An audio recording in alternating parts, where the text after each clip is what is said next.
buhay na naig sa kamatayan. Alleluia, Alleluia. Sa ngalan ng Ama, ng Anak, ng Espiritu Santo, Amen. sumainyo ang Panginoon. At sumaiyo rin. Mga kapatid, aminin natin ang ating mga kasalanan upang tayo'y maging marapat gumanap sa banal na pagdiriwang. Tayo pong lahat, inaamin ko sa makapangyarihang Diyos At sa inyo mga kapatid, na lubha akong nagkasala sa isip, sa salita, sa gawa, at sa aking pagkukulang. Kaya isinasamo ko sa mahal na Birheng Maria, sa lahat ng mga anghel at mga banal, at sa inyo mga kapatid, na ako'y ipanalangin sa Panginoong ating Diyos. Kaawaan tayo ng makapangyarihang Diyos, patawarin tayo sa ating mga kasalanan, at patnubayan tayo sa buhay na walang hanggan. Amen. Panginoon, kaawaan mo kami. Panginoon, kaawaan mo kami. Kristo, kaawaan mo kami. Kristo, kaawaan mo kami. Panginoon, kaawaan mo kami. Panginoon, kaawaan mo kami. Manalangin tayo.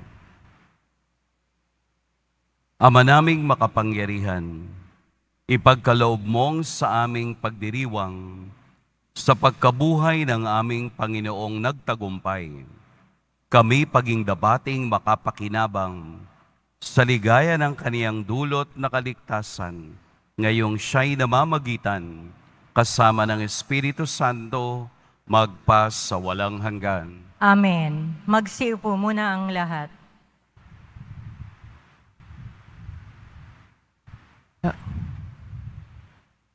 Pagbasa mula sa mga gawa ng mga apostol. Noong mga araw na iyon, ang mga mananampalataya ay nagkahiwa-hiwalay dahil sa pag-uusig na nagsimula ng patayin si Esteban. May nakarating sa Phoenicia, sa Chipre at sa Antioquia. Saan man sila makarating, ipinangangaral nila ang salita, ngunit sa mga Hudyo lamang. Subalit may kasama silang ilang taga-Chipre at taga-Sirene na pagdating sa Antioquia ay nangaral naman sa mga Griego ng mabuting balita tungkol sa Panginoong Hesus. Sumakan nila ang kapangyarihan ng Panginoon at maraming naniwala at nanalig sa Panginoon. Nabalitaan ito ng simbahan sa Jerusalem, kaya't sinugo nila sa Antioquia si Bernabe. Nang dumating siya roon at makita ang pagpapala ng Diyos sa kanila, siya'y nagalak at pinapayuhan silang lahat na manatiling tapat sa Panginoon. Mabuting tao si Bernabe, puspos ng Espiritu Santo at matibay ang pananampalataya, kaya marami siyang nadala sa Panginoon. Nagpunta si Bernabe sa Tarso upang hanapin si Saulo, at ng kanyang matagpuan ay isinama niya sa Antioquia. Isang taong singkad silang nanatili roong kasakasama ng simbahan at nagturo sa maraming tao. At doon sa Antioquia, unang tinawag na Kristiyano ang mga alagad. Ang salita ng Diyos. Salamat sa Diyos. Purihin ng tanang bansa ang Panginoong dakila. Purihin ang tanang bansa, ang Panginoong dakila. Sa bundok ng Siyon, itinayo ng Diyos ang banal na lungsod. Ang lungsod na ito'y higit niyang mahal sa alinmang bayan ng angkan ni Jacob. Kaya't iyong danggin ang ulat sa iyong mabubuting bagay o lungsod ng Diyos. Purihin ang tanang bansa, ang Panginoong dakila. Pag itinala ko yaong mga bansang sa iyo'y sasama, aking ibibilang ang bansang Ehipto at ang Babylonia. Ibibilang ko rin yaong Filistia, Tiro at Ethiopia, at tungkol sa Siyon, yaong sasabihi, ang lahat ng bansa ay masasakupan, siya'y palalakasin at patatatagin ng kataas-taasan. Purihin ang tanang bansa, ang Panginoong dakila. Ang poon ay gagawa ng isang talaan ng lahat ng taong dooy mamamayan. Ang lahat ng ito ay magsisiawit at pawang sasayaw. Purihin ang tanang bansa, ang Panginoong dakila. Magsitayo na po ang lahat.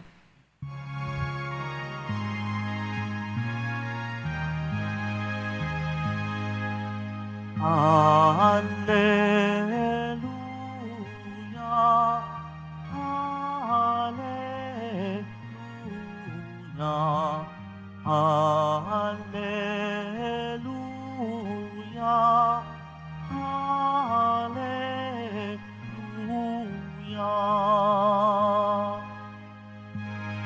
Ang tinig ko'y pakikinggan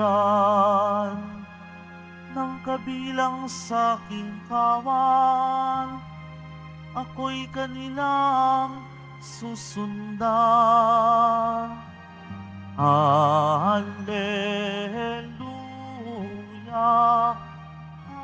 Alleluia,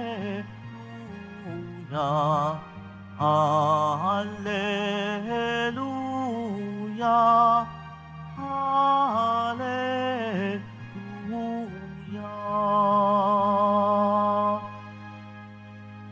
Sumainyo ang Panginoon. At sumaiyo rin. Ang mabuting balita ng Panginoon ayon kay San Juan. Papuri sa iyo, Panginoon.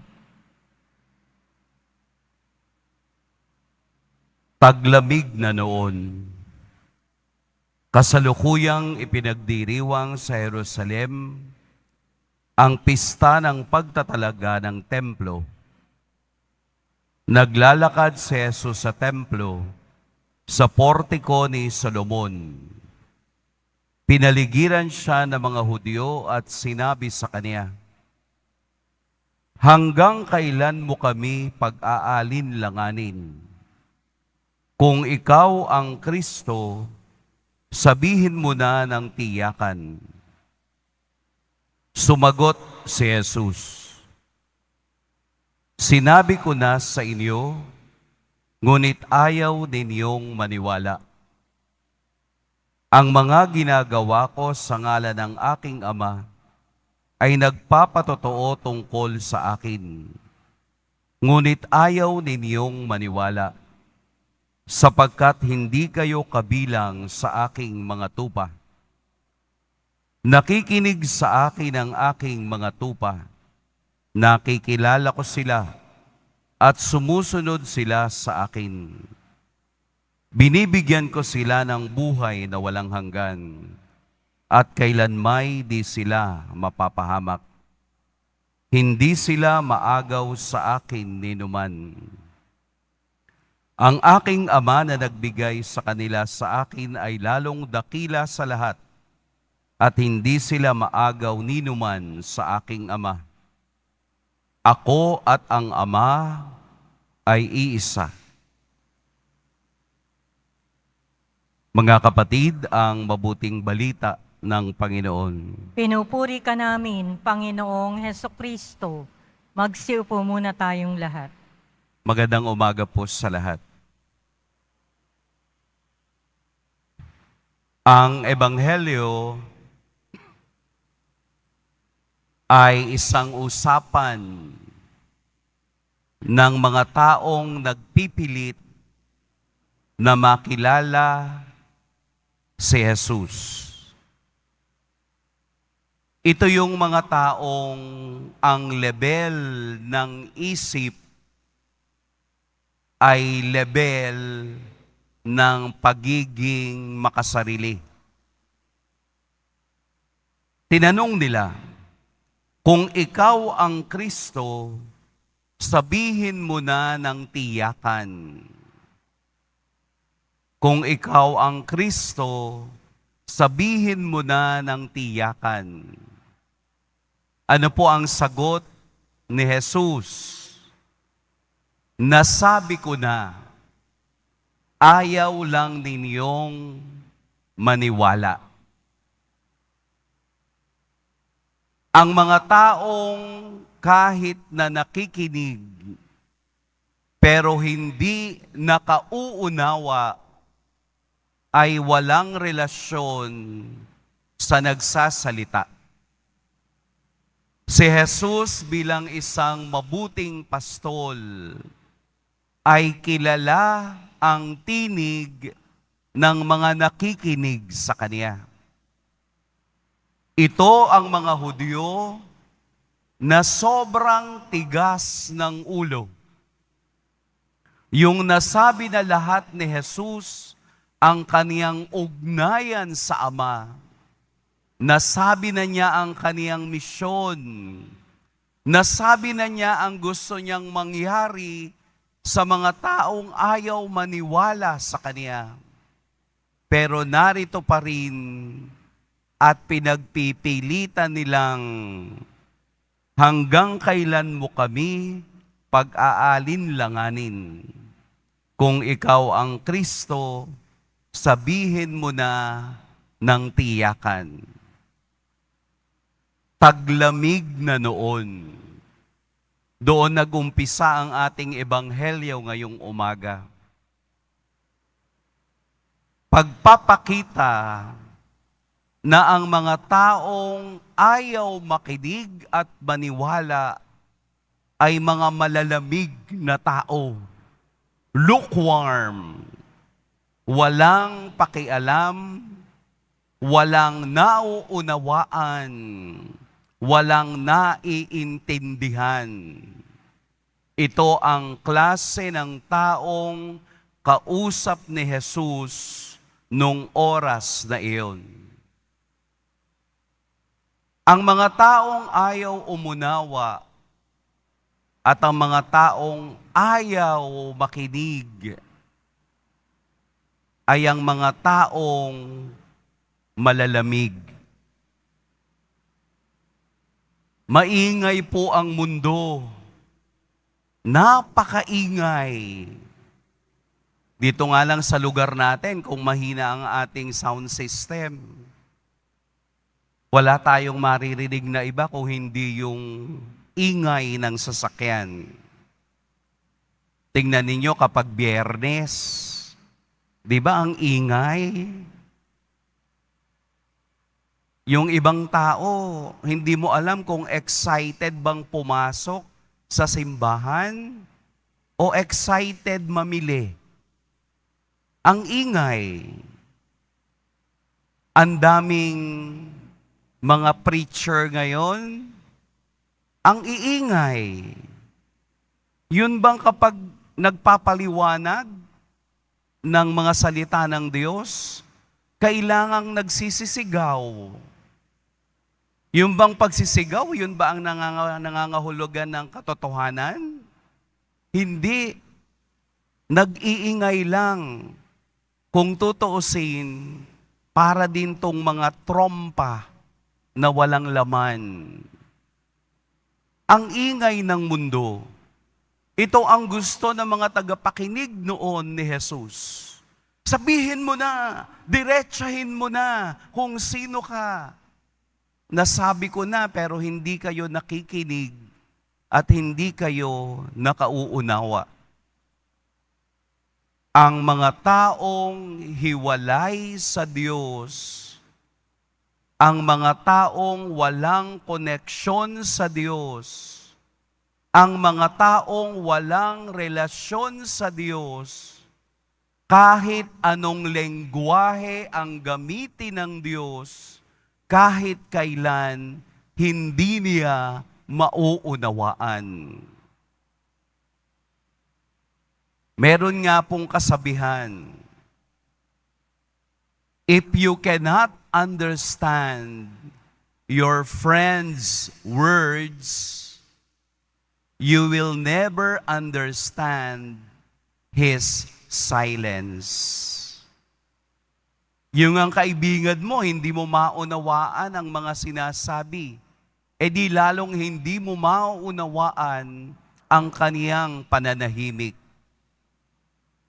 Ang lengguwahe ng Diyos ay wala sa ingay. Ang lengguwahe ng Diyos ay nasa katahimikan. Ang lengguwahe ng Diyos ay nasa katahimikan ng puso At kung tahimik kang nakikipagrelasyon sa Diyos, mauunawaan mo ang kaniyang sinasabi. Mauunawaan mo at maiintindihan mo ang kaniyang tinig sapagkat nakikinig sa kaniya ang kaniyang mga tupa. Tayo ay tupa ng Diyos at kilala natin ang tinig ng Diyos na nagsasalita sa atin sa katahimikan, na nagbibigay sa atin ng koneksyon na kahit na sa aking sakit na nararamdaman ay nagsasalita ang Diyos. Huwag tayong gumaya sa mga Hudyong kausap ni Jesus. Most of the time, ganyan po tayo. Ibigay mo na yung hinihingi ko. Ang tagal ko nang nagdarasal. Kailan pa ako magkakaroon ng magandang trabaho? Kailan pa ako makakapag-abroad? Kailan pa ako magkakapera? Kailan pa kami magkakasundo ng aking asawa? Ganon ang ating sinasabi. Puro ingay, pero never kang nakinig. Never kang nakinig sa salita ng Diyos na dapat araw-araw kapag tayo'y nagsisimba, maliwanag ang mensahe ng mga narinig nating mga salita. Bakit madaling nawawala? Dahil kasama tayo sa nag-iingay sa mundo. Kasama tayo sa walang focus. Kasama tayo sa nag-aalinlangan. Kasama tayo sa mga aligaga ng mundo. Ano yung aligaga ng mundo? Makadaan na nga ng Quiapo, total andun na ako eh. Hindi pala yun ang purpose mo. Ang purpose mo talaga, mamili sa Divisoria. Pero ang sasabihin mo, daan na tayo. Total, nandun na tayo. Aligaga, hindi iyon ang tunay na pakay. So paano ka makakapakinig? Paano mo mauunawaan na ang Diyos ay nagsasalita sa iyo, ay hindi mo naman pala priority ang Diyos. Priority mo yung ingay at kaaligagaan ng buhay. Sinasabi ni Jesus sa Ebanghelyo, nakikilala ko sila at sumusunod sila sa akin. Pag may pagsunod sa Diyos, pag may pagsunod sa kaniyang tinig, naroroon ang kapayapaan ng buhay. Let us not put God as our secondary priority. Sana Diyos muna. Sana siya muna ang una. Siya muna upang makatiyak tayo sa maayos at mabuting pamumuhay. Kaya umiingay ang pamilya, kaya umiingay ang sarili mo, kaya umiingay ang paligid mo, dahil katulad tayo ng mga kausap ni Jesus na mamamalamig ang nararamdaman. Sobrang lamig, parang patay, wala nang pakiramdam. Unawain natin sa araw na ito na si Jesus ay nagbibigay ng katiyakan na ang sinumang nakikinig sa kaniyang salita at nakikinig sa kaniyang mga diwa at pagkadiyos ay makahahanap ng kasumpungan at kaligtasan. Baka po oras na para tanggalin natin ang maiingay sa ating buhay. Baka oras na natanggalin natin yung mga malalamig na taong walang pakiramdam sa ating mga karanasan. Baka oras naman na makinig tayo sa Diyos at gawin nating priority ang pakikinig sa Kanya. Huwag yung may hihingin ka lang. Never, ever na ang bagay na iyon ay matutupad kung hindi mo priority ang Diyos. Pagpalain tayo ng poong may kapal. Magsitayo na po ang lahat.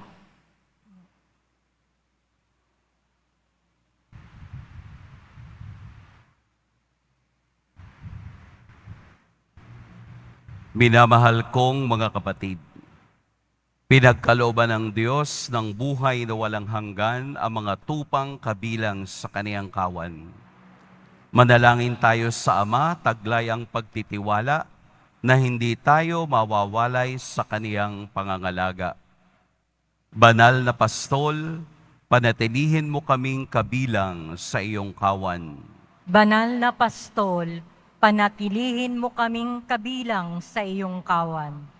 Ang Santo Papa at mga obispo, naway mga tunay na pastol sa pamamagitan ng pag-akay sa kanilang kawan, sa luntiang pastulan, manalangin tayo. Banal na Pastol, panatilihin mo kaming kabilang sa iyong kawan. Ang mga nalis sa landas ng kabutihan, naway maakay pabalik sa kawan ng Panginoon, manalangin tayo. Banal na Pastol, panatilihin mo kaming kabilang sa iyong kawan.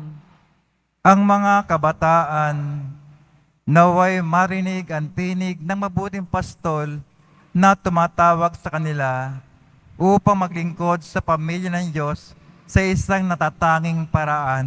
Manalangin tayo. Banal na Pastol, panatilihin mo kaming kabilang sa iyong kawan.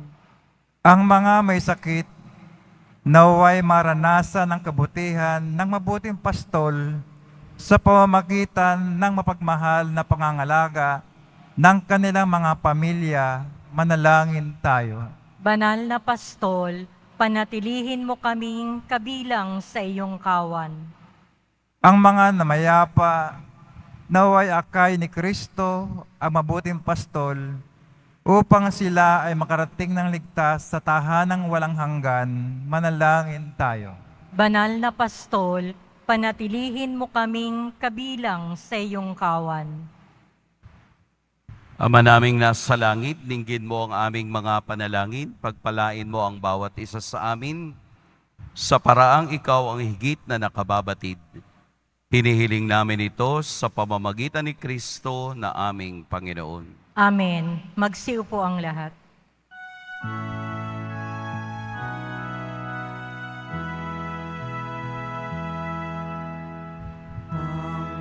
Tanggapin mo, O Panginoon, ang alay ng bayang nagdiriwang. Puhunan mong bigay ang alak at tinapay, handog ng pagkabuhay.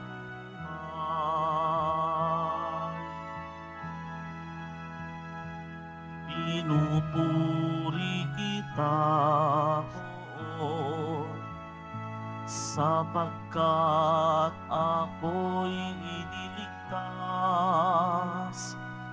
Mga kaaway di makuhang matuwa mula sa libingan. tanggapin mo, O Panginoon, ang alay ng bayang nagdiriwang. Puhunan mong bigay ang alak at tinapay, handog ng pagkabuhay. Magsitayo po ang lahat. Manalangin kayo mga kapatid, upang ang paghahain natin ay kalugdan ng Diyos amang makapangyarihan. Tanggapin nawa ng Panginoon itong paghahain sa iyong mga kamay, sa kapurihan niya at karangalan, sa ating kapakinabangan at sa buong sambayanan niyang banal.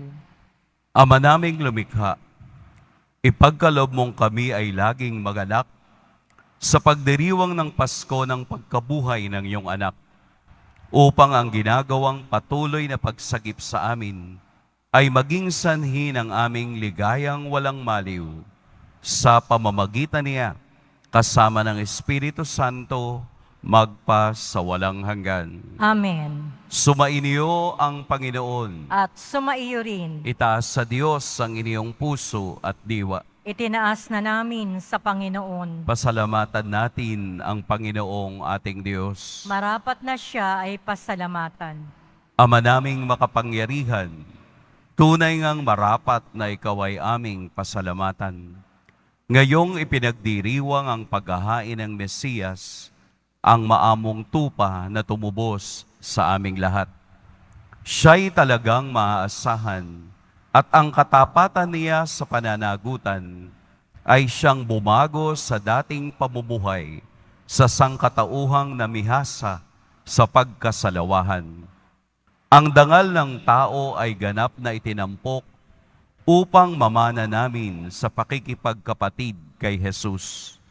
Kaya kaisa ng mga anghel na nagsisiawit ng papuri sa iyo, nang walang humpay sa kalangitan, kami nagbubunyi sa iyong kadakilaan. Santo, Santo, Santo, Panginoong Diyos ng mga hukbo, napupuno ang langit at lupa ng kadakilaan mo. O sana sa kaitaasan, pinagpala ang naparirito sa ngalan ng Panginoon. O sana sa kaitaasan. Magsiluhod po ang lahat. Ama naming banal, ikaw ang bukal ng tanang kabanalan. Kaya't sa pamamagitan ng iyong Espiritu, gawin mong banal ang kaloob na ito upang para sa amin maging katawan at dugo ng aming Panginoong Heso Kristo.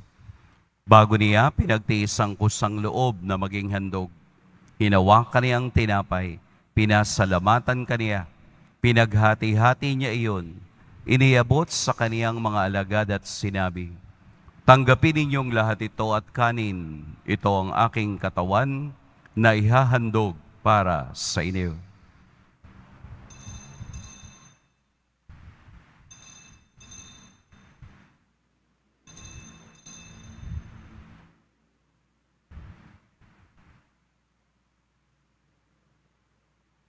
Gayon din naman noong matapos ang hapunan, hinawakan niya ang kalis, muli kaniyang pinasalamatan. Inabot niya ang kalis sa kaniyang mga alagad at sinabi, "Tanggapin ninyong lahat ito at inumin. Ito ang kalis ng aking dugo, ng bago at walang hanggang tipan. Ang aking dugo na ibubuhos para sa inyo at para sa lahat, sa ikapagpapatawad ng mga kasalanan. Gawin ninyo ito sa pag-alala sa akin."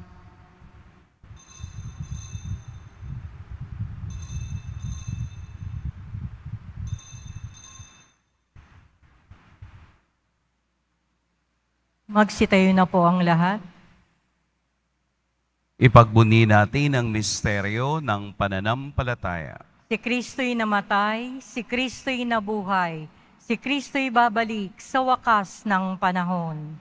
Ama, ginagawa namin ngayon ang pag-alala sa pagkamatay at muling pagkabuhay ng iyong anak. Kaya't iniaalay namin sa iyo ang tinapay na nagbibigay buhay at ang kalis na nagkakaloob ng kaligtasan. Kami nagpapasalamat dahil kami iyong minarapat na tumayo sa harap mo para maglingkod sa iyo. Isinasamo namin kaming magsasalo-salo sa katawan at dugo ni Kristo ay mabuklod sa pagkakaisa sa pamamagitan ng Espiritu Santo. Ama, lingapin mo ang iyong simbahang laganap sa buong daigdig. Puspusin mo kami sa pag-ibig kay San Francisco na aming Papa at ni Jose na aming Obispo at ng Tanang Kaparian.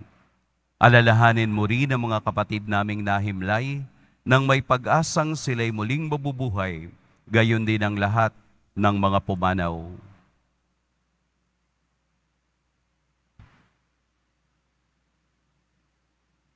Kaawaan mo sila at patuloyin sa iyong kaliwanagan. Kaawaan mo at pagintapating kaming lahat na makasalo sa iyong buhay na walang wakas. Kaisa ng mahal na Birheng Maria na ina ng Diyos, ng kabiyak ng puso niyang si San Jose, kaisa ng mga apostol ni San Juan Bautista, at ng lahat ng mga banal na namuhay dito sa daigdig ng kalugod-lugod sa iyo, maipagdiwang nawa namin ang pagpupuri sa ikararangal mo sa pamamagitan ng iyong anak na aming Panginoong Heso Kristo. Sa pamamagitan ni Kristo, kasama niya at sa Kaniya, ang lahat ng parangal at papuri sa iyo, Diyos, Amang makapangyarihan, kasama ng Espiritu Santo, magpa sa walang hanggan. Amen. Sa tagubili ng nakagagaling na utos at sa turo ni Jesus na Panginoon natin at Diyos, ipahayag natin ng lakas loob. Ama namin, Sumasalangit ka, sambahin ang ngalan mo, mapasa amin ang kaharian mo, sundin ang loob mo dito sa lupa para ng sa langit. Bigyan mo kami ngayon ng aming kakanin sa araw-araw, at patawarin mo kami sa aming mga sala, para ng pagpapatawad namin sa nagkakasala sa amin. At huwag mo kaming ipahintulot sa tukso, at iadya mo kami sa lahat ng masama. hinihiling namin kami iadya sa lahat ng masama. Pagkalooban ng kapayapaan araw-araw, iligtas sa kasalanan at ilayo sa lahat ng kapahamakan. Samantalang aming pinananabikan ang dakilang araw ng pagpapahayag ng tagapagligtas naming si Heso Kristo. Sapagkat iyo ang kaharian at ang kapangyarihan at ang kapurihan magpakailanman. Amen. Panginoong Heso Kristo, sinabi mo sa iyong mga apostol, kapayapaan ang iniiwan ko sa inyo, ang aking kapayapaan ang ibinibigay ko sa inyo. Tunghayan mo ang aming pananampalataya at huwag ang aming pagkakasala. Pagkalooban mo kami ng kapayapaan at pagkakaisa ayon sa iyong kalooban, kasama ng Espiritu Santo, magpa sa walang hanggan. Amen. Ang kapayapaan ng Panginoon naway laging sumainyong lahat. At sumaiyo rin. Magbigayan kayo ng kapayapaan sa isa't isa. Kordero ng Diyos na nag-aalis ng mga kasalanan ng sanlibutan, maawa ka sa amin. Kordero ng Diyos na nag-aalis ng mga kasalanan ng sanlibutan, maawa ka sa amin. Kordero ng Diyos na nag-aalis ng mga kasalanan ng sanlibutan, ipagkaloob mo sa amin ang kapayapaan. Magsilhod po ang lahat. Narito si Jesus ang ating mabuting pastol, ang tinig na ating sinusundan. Ito ang kordero ng Diyos, ito ang nag-aalis sa mga kasalanan ng sanlibutan. Mapapalad ang inaanyayahan sa kaniyang piging. Panginoon, hindi ako karapat-dapat na magpatuloy sa iyo, ngunit sa isang salita mo lamang ay gagaling na ako.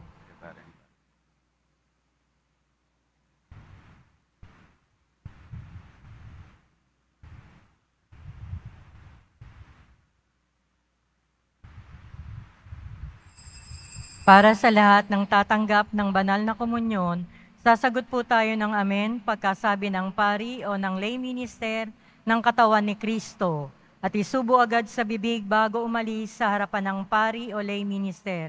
Sumunod po tayo.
Dalangin tayo.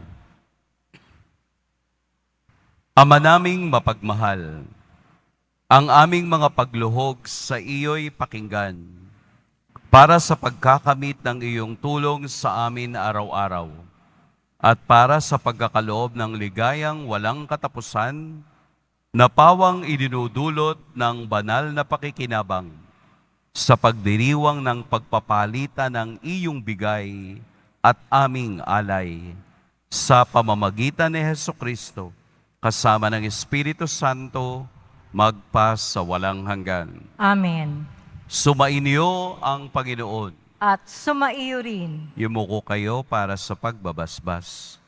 Mahal na poong Jesus Nazareno, inihayag mo sa pamamagitan ng krus ang walang maliw na pag-ibig ng Diyos sa sangkatauhan. Pakinggan mo po ang kahilingan ng iyong angkan na nagsusumamo sa iyo. Makamtan nawa nila ang iyong katugunan at tanggapin ang kasagutan na may utang na loob na tinatanaw. Basbasan di po ninyo ang mga daladala nilang mga imahen at dasalan. Sa pamamagitan ng bendisyon na ito, naway maalala nila ang mga pangako nila noon sa biniyag, na ikaw ang kanilang iibigin at paglilingkuran bilang Panginoon, magpa sa walang hanggan. Amen. At pagpalain kayo ng makapangyarihan at mapagmahal na Diyos, ang Ama at Anak at Espiritu Santo. Amen. Tapos na ang ating pagdiriwang, humayo kayong taglayang kapayapaan ng poong Jesus Nazareno. Salamat sa Diyos.